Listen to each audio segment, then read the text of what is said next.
আসসালামু আলাইকুম, সবাই কেমন আছেন?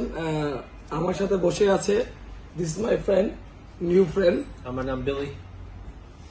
বন্ধুর নাম হলো বেলি। সে আমেরিকায় থাকে, ইউনাইটেড স্টেট আমেরিকা।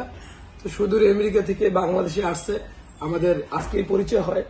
তো বন্ধুর সাথে কথা বলে অনেক ভালো লাগলো যে বিদেশি একজন মানুষ বাংলা ভাষাকে ভালোবেসে বাংলায় কথা বলতেছে। এটা সত্যি আমাদের জন্য গর্বের, আর সত্যি আমি আনন্দিত এবং উৎসাহিত।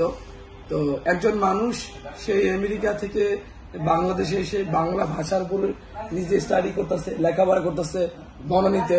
এটা আমাদের জন্য সত্যি গর্বের। তো আমরা বাঙালি, বাংলা ভাষায় কথা বলতে পারি, অনেকে বলি না, মানে বিশ্বস্ত বোধ করি বা নিজের দেশের পরিচয় দেই না, কিন্তু একজন ভিনদেশী মানুষ বাংলাকে ভালোবেসে বাংলাদেশে এসে বাংলা ভাষায় কথা বলার জন্য এই যে তার ভালোবাসা দেখে সত্যি আমি মুগ্ধ। I am very happy for you my friend. ধন্যবাদ friend, please tell me some. আমি বাংলাদেশ খুব ভালোবাসি। Thank you so much. সমস্যা নাই।